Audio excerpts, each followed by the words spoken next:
Item número SCP-106. Classe do objeto: QTER. Procedimentos especiais de contenção. Nenhuma interação física com SCP-106 é permitida em qualquer momento. Toda interação física deve ser aprovada por votos de pelo menos 2/3 do Comando 5, e deverá se restringir apenas a experimentos. Todos os funcionários, pesquisa, segurança, classe D, etc., devem sempre permanecer a pelo menos 60 metros de distância da cela de contenção, exceto em caso de brecha.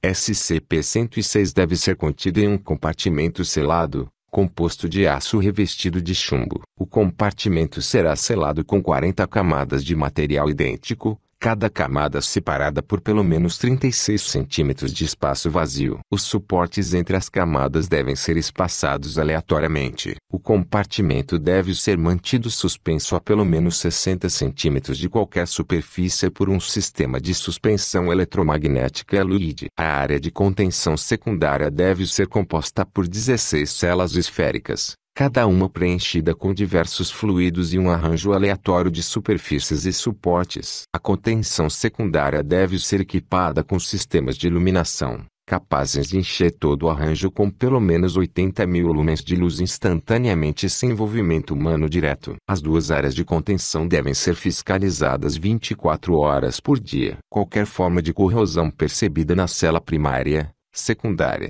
nos funcionários ou em qualquer outro ponto da área dentro de 200 metros de SCP-106 deve ser relatada à segurança da área imediatamente. Qualquer objeto ou funcionário perdido para SCP-106 deve ser considerado desaparecido, morto em combate. Em nenhuma hipótese devem ser feitas tentativas de recuperá-los. Nota: pesquisas e estudos constantes revelaram que, quando confrontado com uma combinação de estruturas altamente complexas, aleatórias, SCP-106 pode ser confundido, mostrando um atraso notável na entrada e saída de tais estruturas. SCP-106 também demonstra aversão à iluminação direta e repentina. Isto não se manifesta como dano físico, mas o força a fugir rapidamente para a dimensão de bolso gerada em superfícies sólidas. Estas observações, em conjunto com aversão ao chumbo e confusão com a líquidos, reduziram os incidentes de fuga em 43%. As celas primárias também têm sido eficazes em casos de recuperação que requerem o protocolo de retorno.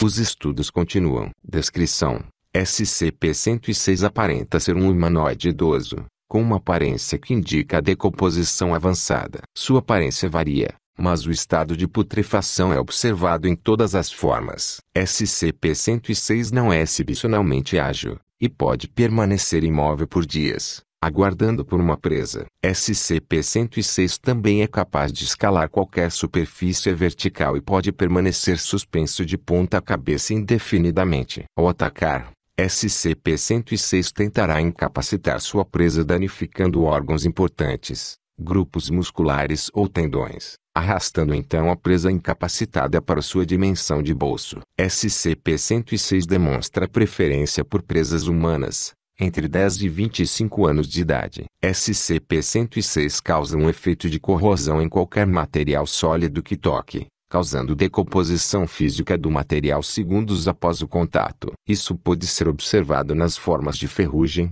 apodrecimento e rachaduras nos materiais, seguido da criação de uma substância negra mucosa similar à que reveste SCP-106. Este efeito é particularmente destrutivo em tecidos vivos, e presume-se que se trate de uma ação pré-digestiva. A corrosão continua por 6 horas após o contato. Após este período o efeito parece rescindir. SCP-106 é capaz de atravessar matéria sólida, deixando para trás um grande rastro de seu muco corrosivo. SCP-106 é capaz de desaparecer dentro de matéria sólida, entrando no que se presume ser uma dimensão de bolso. SCP-106 é então capaz de sair desta dimensão por qualquer ponto conectado ao ponto de entrada. Exemplos: entrar na parede interna de uma sala e sair pela parede externa. Entrar em uma parede e sair pelo teto. Não se sabe se esse é o ponto de origem de SCP-106 ou simplesmente uma toca criada pela criatura. Os estudos limitados dessa dimensão de bolso mostraram que ela é composta primariamente de salões e salas com entrada. Esta atividade pode durar dias, com alguns indivíduos sendo soltos somente para serem caçados, recapturados e... Adendo. Notas de revisão SCP. Devido extrema dificuldade em conter SCP-106, os protocolos de contenção devem ser revisados a cada 3 meses, ou após incidentes de brecha. É impossível imobilizá-lo fisicamente. Dano físico direto parece não ter efeito sobre SCP-106. Os procedimentos de contenção atuais foram desenvolvidos em torno de estudos básicos e de reações imediatas. Procedimentos anteriores, mais proativos, foram revogados devido às brechas. Notas sobre comportamento.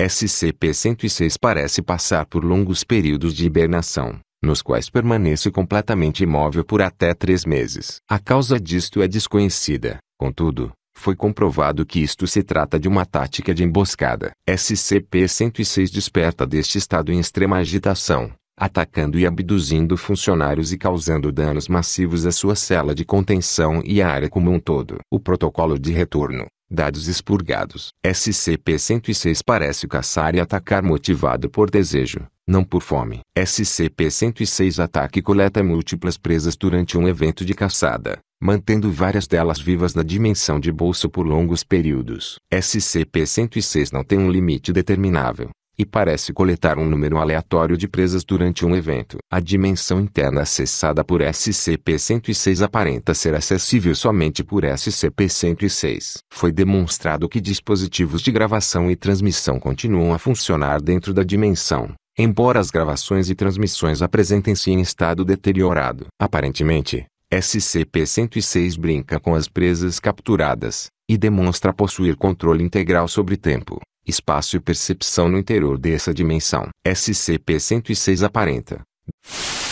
Protocolo de retorno. Em caso de brecha provocada por SCP-106, um humano na faixa de 10 a 25 anos de idade será preparado para o retorno, após a substituição e restauração da cela de contenção violada. Quando a cela estiver pronta, o indivíduo isca será ferido, preferencialmente pela quebra de um osso longo, como o fêmur, ou pelo corte de um tendão maior, como o tendão de Aquiles. A isca será então colocada na cela preparada, e os sons emitidos pelo indivíduo serão transmitidos pelo sistema de anúncios da área. Tipicamente, SCP-106 começará a se mover na direção do indivíduo isca após um período de 10 a 15 minutos após ouvi-lo. Caso SCP-106 não reaja à transmissão de áudio inicial, lesões físicas adicionais devem ser administradas sobre a isca em intervalos de 20 minutos até que SCP-106 reaja. Múltiplas iscas podem ser usadas em casos de brechas maiores. Normalmente, SCP-106 entra em estado dormente após terminar uma presa. Além disso,